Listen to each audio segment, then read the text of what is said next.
வேதம் இப்படியாக சொல்லுகிறது, பண ஆசை எல்லா தீங்குக்கும் வேரா இருக்கிறது. வேறுனா என்ன? அதுதான். அந்த வேர் இல்லைன்னா என்ன ஆகும்? அந்த மரம் கீழே விழுந்துரும். அதுல கனி வராது, இலை வராது, எல்லாமே உதிர்ந்துரும். இப்போ இந்த பண ஆசை என்பது பாவத்தின் வேரா இருக்கிறது. அந்த பண ஆசை வந்த உடனே நம்ம என்ன பண்றோம்? ஞாயிற்றுக்கிழமையெல்லாம் நம்ம ஆலயத்துக்கு வராதபடி நம்ம வந்து பிஸ்னஸ்ன்னு வேலைக்கு போயிடுறோம். ஒரு உபவாச கூட்டம் வச்ச அன்னைக்கு என்னால் லீவு போட முடியலன்ட்டு நம்ம எக்ஸ்ட்ரா டியூட்டி வருதுன்னு சொல்லிட்டு அந்த கவர்மெண்ட் லீவ் அன்னைக்கு நம்ம போயிடுறோம்.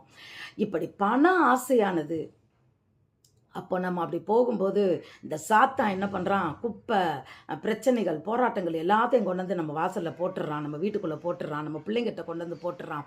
உண்மையிலேயே எவ்வளவு பணம் சம்பாதிச்சாலும் வேதம் சொல்லுகிறது, உலகம் முழுவதையும் ஒருத்தன் ஆதாயப்படுத்தி கொண்டாலும் தன் ஜீவனை நஷ்டப்படுத்தினால் அதனால் லாபம் என்ன?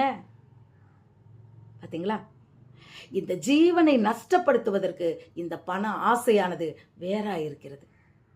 இன்னைக்கு பண ஆசையை விட்டுருங்க. பணம் நமக்கு தேவை. பணம் வேண்டாம்னு நான் சொல்லவே இல்லை. 10 லட்சத்தை 20 லட்சம் ஆக்குறேன், 20 லட்சத்தை 50 லட்சம் ஆக்குறேன், 50 லட்சத்தை 1 கோடி ஆக்குறேன், 1 கோடியை 10 கோடி ஆக்குறேன்னு சொல்லி வீணா இன்னைக்கு நான் பார்க்குறேன்.